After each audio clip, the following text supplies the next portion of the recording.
이사야서. 이사야는 이스라엘 분열왕국 후반기에 예루살렘에 살며 예루살렘과 유다 지도자들에게 하나님의 말씀을 선포한 선지자였습니다. 그는 우선 하나님의 심판에 대해 경고했는데 이스라엘의 부패한 지도자들이 언약을 어겼기에 하나님이 그 죗값을 치르게 하시려고 거대한 제국인 아수르와 그 후 바벨론을 이용해 예루살렘을 심판하실 거라고 경고합니다. 계속 우상을 숭배하고 가난한 자를 억압한다면 말이죠. 그러나 이 심판의 경고에는 소망의 메시지가 수반됩니다. 이사야는 하나님이 언젠가 모든 언약의 약속을 이루실 것을 굳게 믿습니다. 즉 사무엘하 7장과 같이 하나님이 다윗의 계보에서 왕을 보내 하나님의 나라를 건설하시고 또 출애굽기 19장과 같이 이스라엘을 이끌어 시내산에서 받은 모든 계명에 순종하게 하실 거라는 소망을 품죠. 이 모든 것은 창세기 12장에서 아브라함에게 하신 약속처럼 하나님의 복과 구원이 모든 열방 가운데 흘러넘치도록 하기 위함이었는데 이 소망으로 인해 이사야는 당시 이스라엘의 부패와 우상숭배에 맞서 목소리 높여 외칩니다. 이사야서는 꽤 복잡한 문학적 구성을 가지고 있는데 이 책을 제대로 볼 수 있는 방법이 하나 있습니다. 1장에서 39장까지 살펴보면 이스라엘에 대한 심판의 경고가 세 부분으로 나타나고 모든 이야기는 결국 39장의 한 사건, 예루살렘의 멸망과 바벨론의 포로가 되는 결말로 향합니다.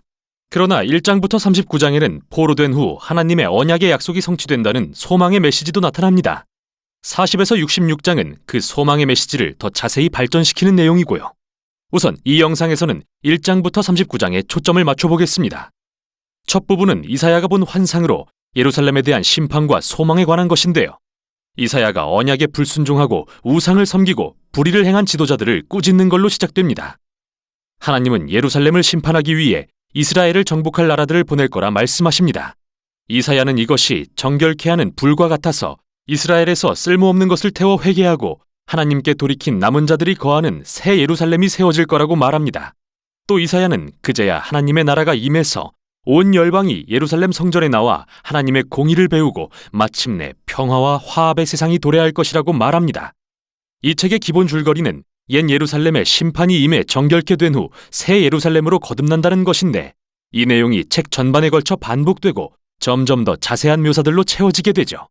중심이 되는 6장에서는 이사야가 놀라운 환상을 봅니다. 하나님이 성전 보좌에 앉아 계시고 천상의 피조물들이 하나님을 둘러싸고 거룩, 거룩, 만군의 여호와라고 외치는 환상이죠.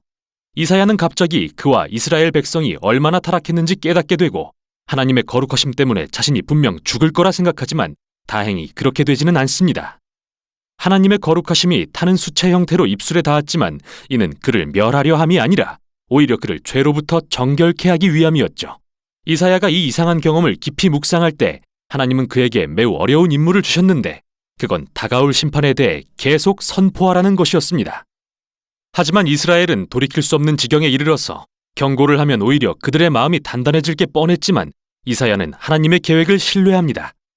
이스라엘은 다 잘려진 나무처럼 되어 그루터기만 남아 불태워져서 그을린 모습이겠지만 하나님은 그 그을린 그루터기가 거룩한 씨앗이 되어 미래에 다시 살아날 거라고 말씀하십니다. 작은 희망의 상징이죠. 그렇다면 누가, 무엇이 그 거룩한 씨앗일까요? 나머지 부분에 그 답이 있습니다. 이사야는 아하스라는 다윗의 후손인 예루살렘의 왕을 만나 그의 몰락을 예언하죠. 하나님은 아수르 제국이 먼저 이스라엘을 무너뜨리고 그 땅을 황폐케 할 것이라 말씀하시지만 소망은 있습니다. 하나님은 다윗에게 이스라엘의 멸망 후에 하나님이 우리와 함께 하신다는 뜻의 새 왕 임마누엘을 보내겠다 약속하셨기 때문이죠.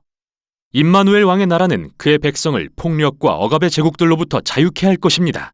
또 이사야는 장차 오실 왕을 다윗의 계보라는 낡은 그루터기에서 나타날 새싹으로 묘사하는데 이 왕이 바로 6장에 나온 거룩한 씨앗으로서 그는 성령으로 능력을 입어 새 예루살렘을 다스리고 가난한 자에게 공의를 행할 것입니다. 그리고 온 열방은 왕이신 메시아를 따르게 될 것이며 그의 나라는 온 피조세계를 변화시켜 평화를 가져올 것입니다. 이렇게 1장부터 12장을 통해 심판과 소망에 대한 이사야의 메시지를 자세히 살폈는데요. 과연 이 일들은 언제 일어날까요? 이사야는 아수르 이후에 일어나는 또 다른 제국을 보았습니다. 바벨론은 예루살렘을 공격하고 실제로 파괴하는 데 성공하죠. 그럼 이제 다음 부분을 살펴볼까요? 우선 13장부터 27장에 나오는 방대한 양의 신은 열방을 향한 하나님의 심판과 소망에 대한 것인데요. 먼저 바벨론과 이스라엘 주변 민족들의 멸망을 이야기합니다. 이사야는 강한 제국 바벨론이 나타나 아수르를 무너뜨릴 것을 예언합니다. 훨씬 더 교만하고 파괴적인 나라죠. 바벨론 왕들은 자신이 어떤 신보다도 높다고 주장하자 하나님은 바벨론을 끌어내리겠다 맹세하십니다. 그런데 바벨론만이 아닙니다. 이사야는 이스라엘의 주변 민족들을 열거하면서 그들도 교만과 불의의 죄로 인해 결국 망할 것을 예언하죠. 그러나 기억할 것은 이사야에게 하나님의 심판은 결코 이스라엘이나 주변 민족의 최후를 의미하지는 않는다는 겁니다. 이는 다음 부분 두 도시에 대한 일련의 시로 이어지는데요. 여기 교만한 도시가 있습니다. 자기 자신을 하나님보다 높이고 부패했고 불의한 곳이죠. 이 도시는 하나님께 반역한 인류의 전형으로서 이사야가 앞서 묘사한 예루살렘, 아수르, 바벨론을 모두 합쳐놓은 것 같은 모습으로 그려지고 있습니다. 결국 이 도시는 파멸로 향할 것이고 새 예루살렘이 도래할 것입니다. 그리고 그곳은 하나님이 구원받은 온 인류의 왕이 되시며 더 이상 죽음과 고통은 없는 곳이죠. 이 장들은 이 부분의 절정으로서 이사야의 메시지가 당대를 넘어 얼마나 멀리까지 향했는지 보여줍니다. 그의 메시지는 하나님이 폭력과 압제를 일삼는 나라들을 심판하시고 공의와 평화, 치유의 사랑으로 다스리실 나라를 기다리는 자들을 향한 것이었죠. 다음 부분은 예루살렘의 부흥과 멸망으로 다시 돌아가는데요. 먼저 이사야는 수많은 시를 통해 예루살렘 지도자들이 아수르의 공격으로부터 방어하기 위해 이집트를 의존한 것을 비난합니다. 그는 이 방법이 역효과를 낳을 것을 알았기에 오직 하나님만 의지하고 회개할 때에만 이스라엘을 구할 수 있다고 선포합니다. 이 부분은 히스기야 왕의 이야기에서 잘 묘사되는데요. 이사야의 예언대로 아수르 군대가 예루살렘을 공격하러 오자 히스기야는 하나님 앞에 겸손히 나아가 도우심을 구하고 예루살렘은 하룻밤 사이에 기적적인 구원을 경험하게 됩니다.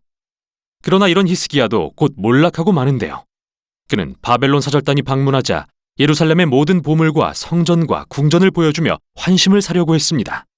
이것은 분명히 군사적 보호를 위한 정치 동맹을 맺기 위한 행동이었죠. 이를 들은 이사야는 히스기야에게 가서 그의 어리석음을 지적하며 말합니다.